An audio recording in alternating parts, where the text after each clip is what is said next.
All right, so you want to learn more about Maury Travis. Yeah, he's a fascinating case. Really captures a dark moment in time. What? We'll be looking at excerpts from his Wikipedia page today, so buckle up. It's going to get heavy. Oh, yeah, for sure. This case is truly a look into the dark side of humanity. And what I think makes it so interesting is it was right at the beginning of the internet age. Right. It's a fascinating study of how technology can be used for good or for evil. It's like a snapshot of criminal behavior in that digital transition period. Exactly. Okay, so Maury Travis was born on October 25th, 1965. In St. Louis. In St. Louis. Yeah. The very city that he would later terrorize. And tragically, his life ended June 10th, 2002 in the St. Louis County Jail. By his own hand. By his own hand, leaving behind a whole lot of unanswered questions. A lot of shattered lives. And you might have heard Travis referred to as the Bi-State Strangler, which really reflects the fact that his crimes span both Missouri and Illinois. Right. Nicknames like that, they get a lot of public attention, but then they also kind of risk almost turning the perpetrator into some sort of mythical figure. Oh, that's interesting. Which would distract from the complexity of the individual, right. the reality of the person behind the crimes. Yeah, it makes you think about how we perceive these figures.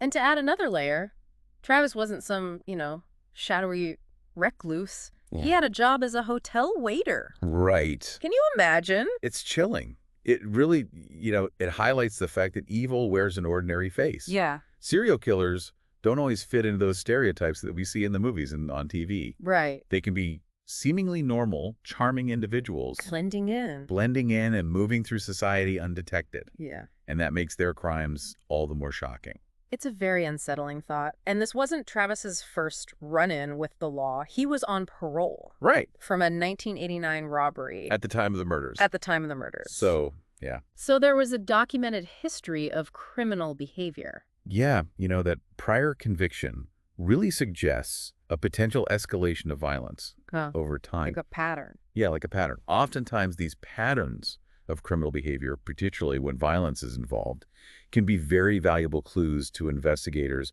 about the offender's mindset. It's almost like a warning sign. Yeah, it's a warning sign. That was missed. Sadly. Now, the official victim count linked to Travis is estimated to be between 12 and 17 or more. Yeah. With some believing it could be as high as 20. Right. Imagine not knowing for sure if your loved one was a victim. Oh, it's heartbreaking. The uncertainty surrounding that number of victims just adds another layer of tragedy. And this is where it gets even more disturbing. Yeah. A videotape was found in Travis's home, and it showed him murdering and torturing some of his victims. The fact that he recorded these horrific crimes is really significant. Yeah. It suggests more than just a desire to commit murder. It's just a need for control, for documentation, to relive the experience. Wow. These are common traits that we see in organized serial killers. And two of the women on that tape were identified. Alicia Greenwade and Betty James. Alicia Greenwade, whose body was found in April 2001 in Illinois, and Betty James, who was discovered about 2 months later in Missouri. Both women were last seen alive in the opposite state from where their bodies were found. Showing his movements across state lines. Deliberately. Yeah. That jurisdictional aspect is another challenge that investigators face in these cases. Absolutely. The coordination between multiple law enforcement agencies can be tricky sometimes. Yeah. And it can create delays or missed opportunities. Sadly, yeah. And the terror didn't stop there. Between May and October 2001, 4 more women were murdered. Teresa Wilson, Verona Thompson, Yvonne Cruz, and Brenda Beasley. All were tortured and strangled. It's really easy to get lost in the details of these cases, but we can't forget that each one of those women had a life. Right. They had stories, people who loved them. Right. They were more than just statistics in a serial killer spree. Right. You're absolutely right. We can't lose sight of the human cost. Yeah. Now, this is where the case takes a turn. Okay. The St. Louis Post-Dispatch, a local newspaper, published a profile on Teresa Wilson, one of the victims. Right. And Travis, in a really twisted display of arrogance, sent them an anonymous letter and a computer-generated map. This communication with the media is a recurring theme. Yeah. With serial killers. Yeah. It stems from their desire for recognition, a need to control the narrative, sometimes even a sense of amusement, a twisted sense of amusement at the fear they're causing. It's like his ego was his undoing. You could say that. The letter was signed, I Thraldom, a name linked to a bondage website. but there was no other identifying information. But that map, that seemingly anonymous map, was the key to cracking the case. This is where the investigation takes a really interesting turn. Yeah. It highlights the emerging role of technology in law enforcement. Even back in the early 2000s, we saw investigators beginning to use internet activity and digital footprints in their investigations. It was like a digital trail, a breadcrumb trail, Yeah. leading right to Travis's door. And when authorities searched his home, they uncovered, a nightmare. Yeah. Restraints, tools, a stun gun, newspaper clippings about his crimes, and, even more disturbingly, more videotapes of his horrific acts. It's the makings of, like, a very organized offender. Right. Someone who plans his crimes, someone who took pleasure in inflicting pain, and who was very meticulous about documenting his actions. It wasn't just murder. Wow. This was power. Control. Domination. Yes. It's chilling. And sadly, the investigation turned up even more victims. 2 more women were linked to Travis Mary Shields. and Cassandra Walker, murdered in 2000 and 2001. But he was also linked to the murders of 4 unidentified women in 2002. It's one of the most haunting aspects of cases like this, right? Yeah. The fact that some victims may never be identified. Some families never get answers. It adds another level of heartbreak to this situation. And then, as we mentioned before, Travis took his own life in his jail cell before facing trial. Right. He was supposed to be on suicide watch, But 2 consecutive checks were missed. giving him the opportunity to hang himself. That failure in the system is a tragedy. On top of an already tragic situation, it really denied the families of his victims the chance to see him face justice, to have their voices heard, to know that he was being held accountable. It's almost unbelievable. You'd think someone who committed such horrific crimes would be under the tightest security. And then there's one final detail. It's a strange one. Okay. Travis's mother continued to rent out the house Wow. where the crimes took place, The house. even after her son's arrest and death. That's strange. It raises a lot of questions. Was it denial? Was it a desperate attempt to just hold on to some kind of normalcy? Or was it maybe just a disturbing lack of awareness? I don't know. Yeah, that's hard to say. About the gravity of his actions. And get this, the current tenant found out the truth while watching a documentary about Travis on A&E. Imagine realizing that you are living in a house where these horrors took place. That's crazy. Talk about an unexpected collision with the past. Oh my gosh. Okay, so we've covered a lot of ground. We laid out the timeline of Travis's crimes, the devastating impact on his victims, and the role of technology in both his crimes and his capture. What stands out to you most about this case? Well, for me, it's definitely the intersection of technology and human psychology. On one hand, you have Travis, seemingly ordinary, driven to commit these horrific acts of violence. But then on the other hand, you have the emerging role of technology, of the internet, digital footprints, and how that played a part in both enabling the crimes but also solving them. It really is a reflection of the times we live in, where technology it's a double-edged sword. It really is. It's both a tool for good and a weapon for evil. And I think for me, I keep going back to his motivation. Right. Why? Why did he do these things? Was it power? A twisted sense of pleasure? Or is there something even darker that we can't really comprehend? And then there's the suicide. Was it remorse? Was it a cowardly escape? Or a final attempt at control? It's impossible to say for sure what was going through his mind.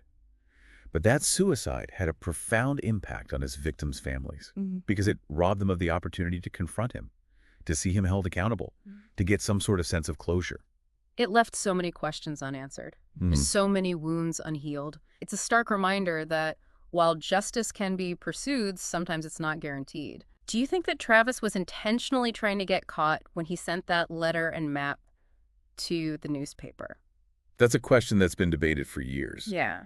Some people argue that certain serial killers, they crave the recognition, that it feeds their egos and it validates their sense of power. They want to be known. They want to be feared, even if it means they get caught. It's a very twisted form of notoriety. So by taunting the media, he was actually, continuing that cycle of violence and terror? Yeah, inserting himself into the narrative, trying to control the story, even if it meant self-destruction.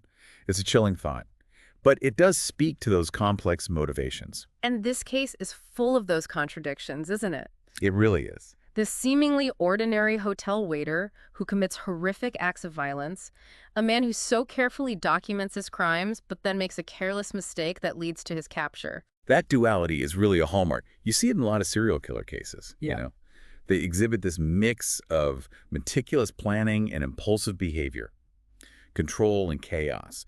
And in Travis's case, you add in that element of technology, the online activities, the digital footprint. Right. It really complicates the picture. It's amazing to think how much has changed just since the early 2000s. I mean, back then, investigators were just starting to understand digital forensics. Today, our digital footprints are vast and ever expanding. It's a double-edged sword, wouldn't you say? Oh, absolutely. The same technology that helps solve crimes can be used to invade our privacy and even manipulate our behavior. Yeah. It's a constant balancing act between security and freedom. And as technology continues to evolve, those issues are only going to become more complex. A lot to think about. Yeah. But I think it's important to remember that behind all these headlines and the sensational details were real people whose lives were cut short. You're absolutely right. And we have to remember that they were more than just statistics. Exactly. Each one of those women had a life, had a story, dreams, aspirations, people who loved them. Alicia Greenwade was a young mother, struggling but deeply devoted to her child. Betty James, she was known for her kindness, always willing to help. Teresa Wilson had an infectious laugh and a zest for life that touched everyone she met. Verona Thompson was a talented artist. Her paintings reflected her spirit. Yvonne Cruz was known for her warm smile and unwavering faith. Brenda Beasley was a dedicated nurse who was passionate about caring for others. Those are just small glimpses into their lives. Right. But they really show that behind these grim details were real people with real lives. And it's heartbreaking to think about all that potential that was lost. Mm-hmm. It makes you wonder if anything could have been done. That's a question that haunts investigators, families, and society as a whole. Could we have prevented this? Were there warning signs? Could law enforcement have intervened sooner? These are really tough questions, and there aren't always easy answers. It's a stark reminder that we can learn from these tragedies, but it doesn't necessarily mean we can prevent them. But we can try to do better, to be more vigilant, to support victims and their families, and to create a society that's less tolerant of violence in all forms. And I think it's also important to recognize the victims' families' courage and resilience. Yeah. I mean, they have endured so much pain and loss, but they continue to seek justice and to honor the memory of their loved ones. And they advocate for change. Their strength is truly inspiring. It really is a testament to the human spirit, that ability to find strength and purpose, even in the face of such tragedy. Their stories deserve to be heard. Absolutely. And remembered. And, there's one more layer to this case that we haven't fully explored, and it's something I find really intriguing. Remember how Travis sent that letter and the map to the St. Louis Post-Dispatch? Oh, yeah. He was already a wanted criminal. Why would he do that? Why take that risk? Was it just arrogance? A need for attention? Or was it something more? It's a question that's fascinated investigators and profilers for a long time. Some think that certain serial killers, they crave that recognition. Recognition. That it validates them, it feeds their egos, it makes them feel powerful. Right. They want to be known. Now, They want to be feared. even if it gets them caught. Even if it leads to their capture. It's that weird kind of notoriety, but for some, it really is a motivator. So it's almost like by taunting the media, he's perpetuating that cycle of violence. Right. And terror. Yeah. Even as they're closing in on him. Exactly. Inserting himself into that narrative, trying to control the story, even if it meant his own destruction. It's wild. It is. And again, back to these contradictions. Yeah. A seemingly ordinary guy who commits these horrific acts. A man who meticulously documents his crimes but then makes a careless mistake. Right. That gets him caught. You see it in a lot of serial killer cases, this duality. Yeah. That meticulous planning, but then the impulsive behavior. The control and then the chaos. Exactly. And then adding in the technology. Really complicates it. It really does. And his suicide just deprived the families of his victims of that closure that they deserved. It's a final act of selfishness, really. Yeah. In a long line of selfish acts. It really is. And it left behind a legacy of just pain, unanswered questions, and a profound sense of injustice. Absolutely. As we wrap up this deep dive into the world of Maury Travis, it's amazing to me the sheer complexity of this case. It really is. It's a story of human darkness, but also the resilience of the human spirit. You see the tireless efforts of law enforcement, Right. the power of technology to both harm and to heal. It really is a reminder that evil exists. But so does good. Yeah. And so does compassion and justice and hope. We may never fully understand what drives someone like Travis to do what he did, but we can learn from it. Yeah. And we can support the victims. And we can Right. work towards a world where this happens less. And we can honor the memory of those whose lives were lost by remembering their stories and by working to create a safer, more just world for all. Absolutely. Knowledge is power. It really is. And by understanding these cases, we can all play a role in creating a better future. Well, thank you for walking us through this dark and complex case. It's been a really insightful journey. My pleasure. And to our listener, thank you for joining us for this deep dive. We hope you learned something today and maybe have a renewed sense of appreciation for that delicate balance between light and dark. But we all have. Yeah.